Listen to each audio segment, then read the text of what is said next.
Right, it's Friday the 13th, and we've got Neil Marr, who has been training with me for how long? Feels like 2 years, maybe? Feels like 2 years. It's been more than 2 years, I think. Neil is one of my Barbell Logic clients, and he also lives quite locally, which is quite a cool thing because a lot of my clients are international. So Neil's one of the handful of people who I actually get to see in the flesh as well as online. So without further ado, Neil, just tell us a little bit about yourself. I'm a golf professional. I live in Inverurie. My golf club that I work at is Meldrum House Golf Club, which is in Old Meldrum. I've been there for 22 years, and most of the time my job involves teaching people how to play better. So I'm a coach, and as I say, I've been there for 22 years. I'm very interested in the physical side of golf, and that's kind of taken me down this kind of line. Cool, rock and roll. And I thought it would be quite useful to explore your experience as a lifter rather than a coach. Yep. Yeah, so we are going to have part 2 of this, where we're going to be talking about Neil as a golf coach and how he implements strength training into that. But for the time being, it's going to be all about you. So when you got started with lifting, how long ago are we talking? Proper barbells Yeah. was 5 years ago when I turned 50. Right, okay. So I'd kind of thought 50, Yeah. got to keep doing something. I've always been interested in fitness and different forms of exercise. I suppose it started, my granddad introduced me to golf, and he was always interested in that kind of side of it and encouraged me. But I've got something to hold against him, because he always regaled the story that you don't want to build up your muscles too much, you become too inflexible. And he used an Open champion called Johnny Miller, who won the Open Championship in 1976, Right. and didn't win anything much after that. And my granddad said he started lifting weights, he built his own house, he built up his muscles too much and he become inflexible. He wasn't the only one to tell me that. It was kind of, and that was the kind of thought, I think, for a little while anyway in golf. Yeah. He didn't want to be too muscle bound, or he wouldn't be able to swing a golf club. Isn't that interesting? Because that's something that pervades social media a lot, is that how being too muscular or being too strong can actually inhibit you in a lot of ways. And I think we're finding that is Not the kind case. of bollocks. It's not the case. Okay, so you went through most of your life thinking that I don't want to be too muscly. That's right. But you got to age 50, Yep. and something changed in here? I think probably before that. I was for 10 years involved in coaching under 16 Scottish boys team and the under 18 Scottish boys team, and through that they got support, psychology support, but also strength and conditioning support. And I can remember on a training camp which was in Abu Dhabi, the strength and conditioning guy had come out. He's a great guy. Barry Jones was his name. Okay. And he was a rugby player, quite a big guy. And all these golfers, we had a TrackMan which measures club head speed and how fast you swing it. And so all these guys were trying to get faster. But Barry, who was like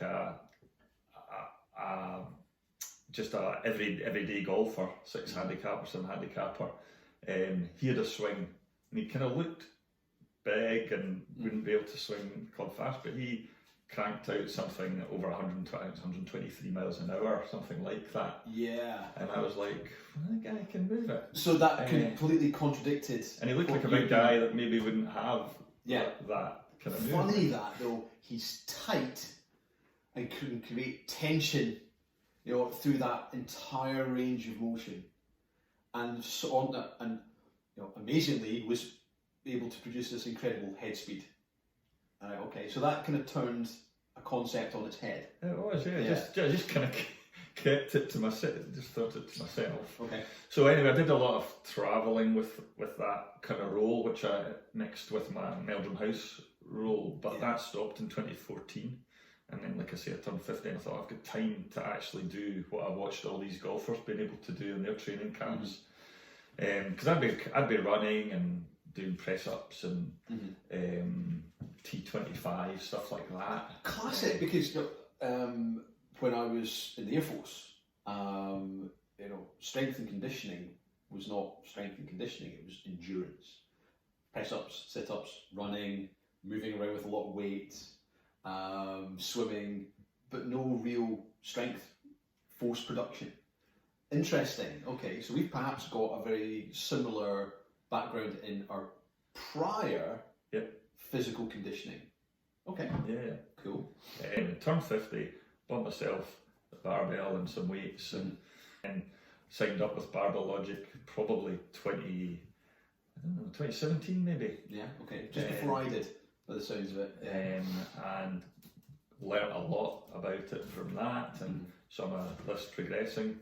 Got busy with coaching my golf, and it was quite sometimes. So I've had a couple of breaks from it, but I've been the longest with yourself. Yeah, that's been pretty cool. We've had a pretty good unbroken streak of training. So if you started training in 2017, how old were you then? Sorry, when you started with Barbell Logic. 2017. How old were you then? That was when I was 50. That's when you turned 50. Yeah, so I'm 56 this year. Gotcha. And in that time frame then, what would you suggest are the main takeaways and benefits from barbell strength training that you've experienced as lifting?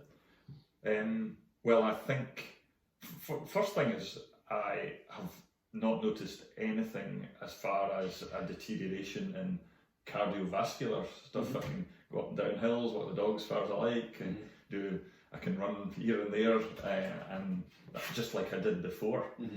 But I do feel so much stronger, much more balanced, stable. Not that was a worry before, but that's something that I felt as a benefit. Away from golf, I feel I'm less injury prone. There's no niggles, or if there is, they kind of move on quicker than they did before. And I know from a golf point of view, I suppose I'm pretty proud that I'm able to demonstrate to my pupils how to swing a golf club and how to hit a ball properly. And I know as I get older that might not be as easy, so that was one of my reasons for starting it all off, and I haven't noticed any deterioration in how I'm able to do that. Okay, I think these guinea pigs are going mental with the newspaper. So when you started training seriously with the barbell, did you notice any other changes in terms of like your body composition or anything like that? More muscle, lose weight, gain weight, weight stayed the same, anything like that? My weight's gone up, but certainly I feel it's more muscle than other stuff. Okay. So that's been pretty gradual, but I realise at my age it's not going to be like a 20-year-old. Yeah, we don't have all those free hormones, and kicking around our body so much. But was that ever a concern, that you were underweight or overweight or anything like that when you started? I probably didn't to start with think I was underweight, but I'm sure I was. Well, it begs the question, how heavy roughly do you think you were when you started to where you are now? I'd have to talk in stones, I think. That's fine. I think we can convert that to liberation units or whatever they are. I was pretty steady as 12 stone. What? Okay, and how tall? Or maybe even under. I'm 5'10". 5'10", 12 stone, and what are you now? Now I'm over 13, 4 or 5. And do you feel different for it? I know you said you feel more planted, more balanced, less injury prone, but do you feel anything else as a direct result of that extra body weight? No, I can't think of anything more than what I've said. Just feel more solid kind of thing. Yeah, because I mean, from my perspective, I was always around. I tried to keep myself around the 12.5 stone mark.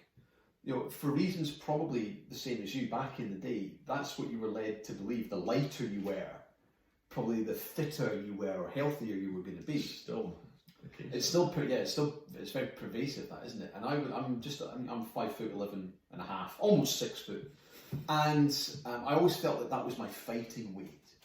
But you know what? I was always ill, getting colds, felt fickle, and even though I could run, I could do my press ups, I could do my sit ups, I could walk all day.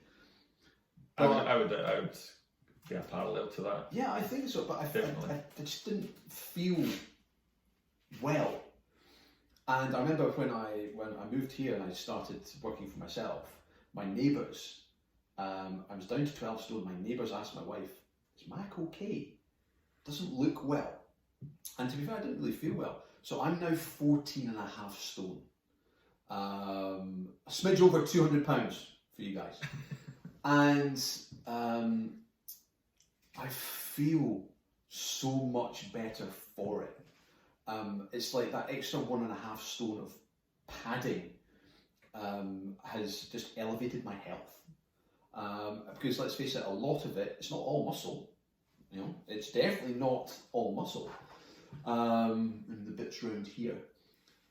But a lot of it is, and we know that muscle is a gland. It's not just a thing that sits on us, it's a gland. It excretes hormones and it's metabolic and it's good for us. So that extra muscle makes me feel better. And I got it through strength training. So I'm glad that there's a little bit of cross-decking of sensation there. Okay. When you started, what sort of weights were you throwing around? Tell me how much you could squat, bench and deadlift. Well, I just started off with the bar, I guess. And I don't guess that's what it was. I probably started off like squatting 40 kilograms, maybe. Yeah. And I'd be benching the bar and pressing the bar and deadlifting. I think I used the wrong size of plates. Yeah, okay. Which Matt Reynolds sorted out. That was all part of the education for all this stuff. Yeah.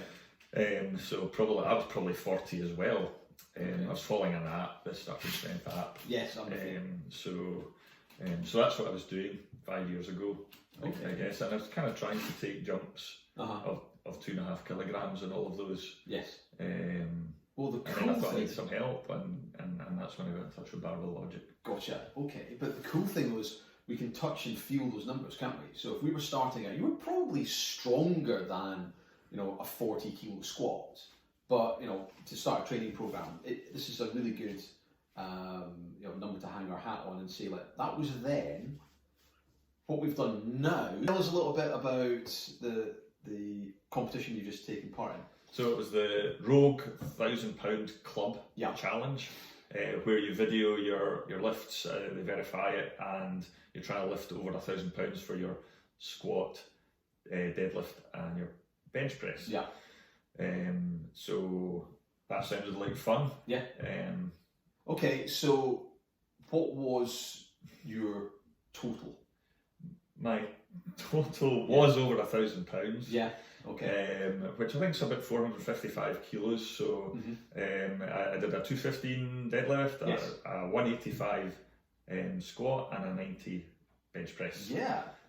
Which is pretty cool. Now, point to note, some of these are not your personal bests, because we've actually had a period of training where, on the lead up to this, we actually kind of reduced some of your training intensity and volume because you had other stuff going on. Yeah.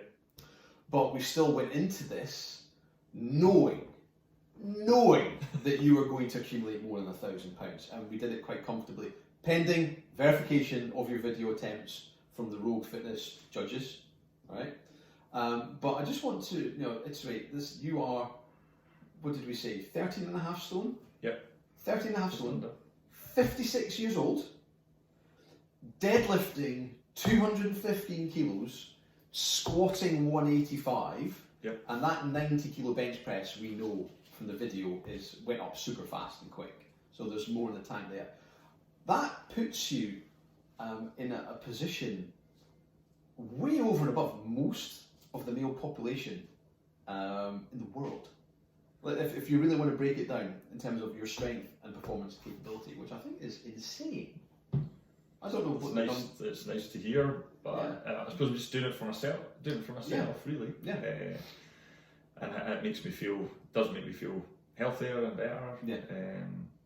So yeah, no, it's good. It's good. It's quite different to do what was a bit of a competition, pressure, rather than just getting in the gym yourself and kind of. It doesn't really matter. It was a bit like having competed at golf, the performance anxieties that. So did you find that's totally different to what I've been doing, which I'm glad it's over. I would do it again, but not too soon. That's interesting. Did you find that the act of going in front of the camera to compete elicited the same, physical, mental emotion as competing at golf?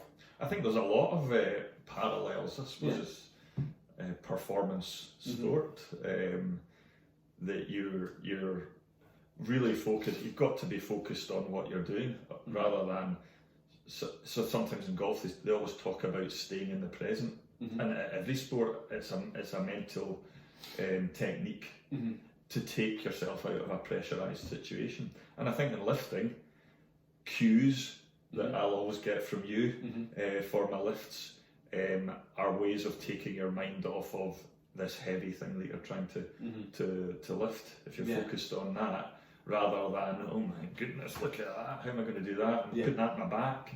But if you're thinking knees out or something like that, then you're really focused. It's an interesting one. I think I'm largely the same.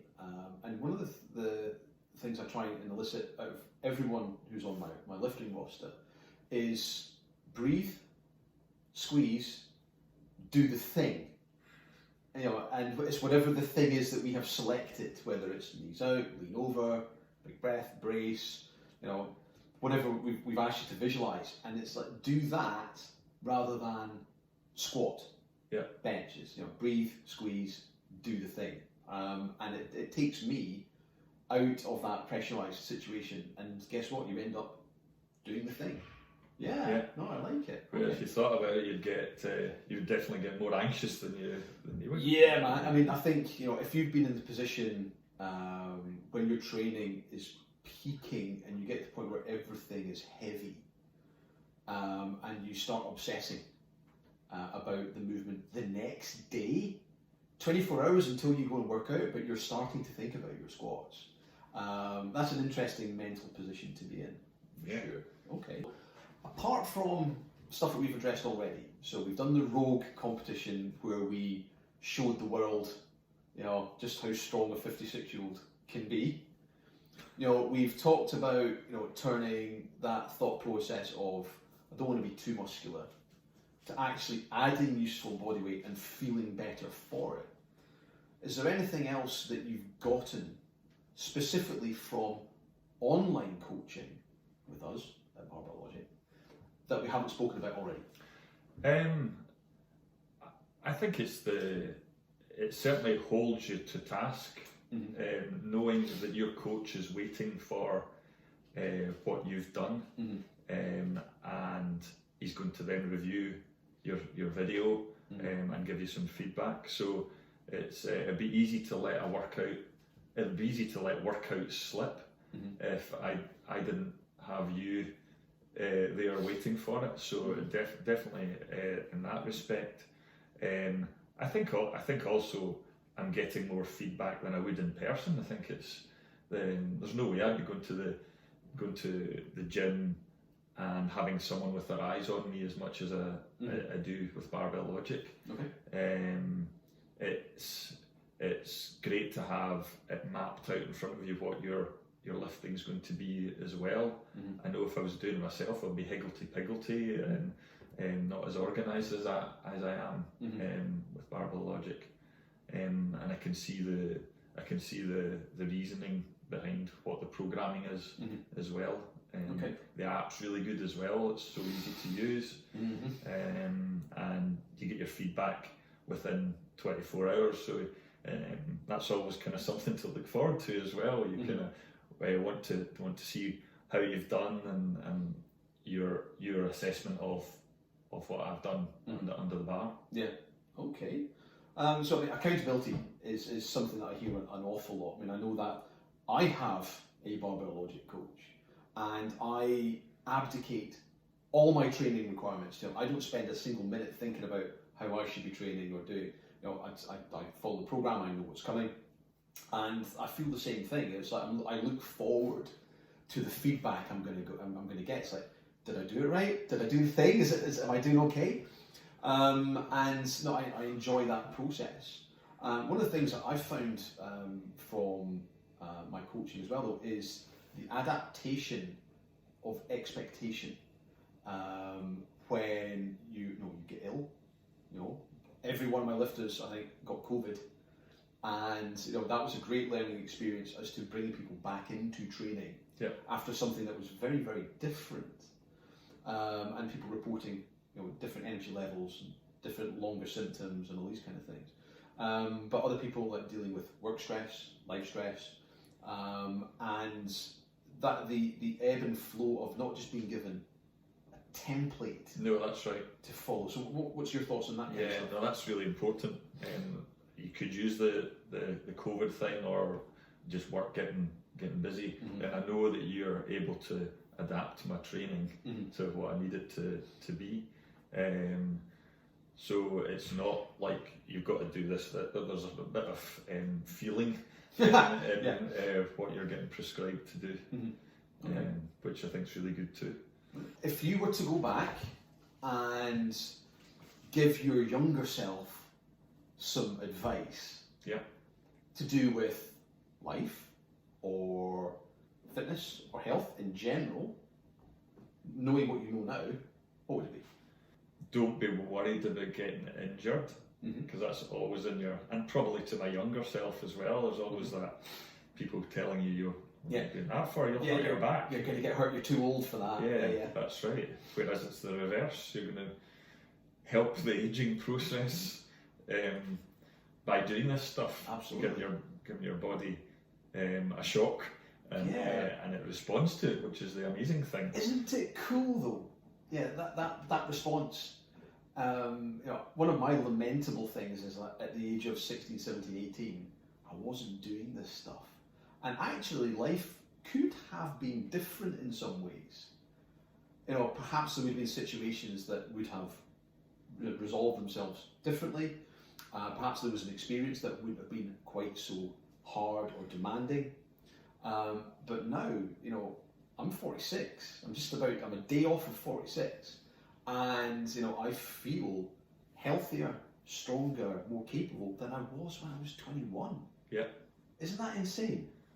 I mean, is that something that you would concur with? That I would, yeah. I kicked myself as well, because I think this stuff would have been good, and I really would have enjoyed it. Always enjoyed the exercise. I can remember when I was like 14 or 15 doing press-ups, and maybe it was younger than that, and I'd done 30 and the next day, and I did 35.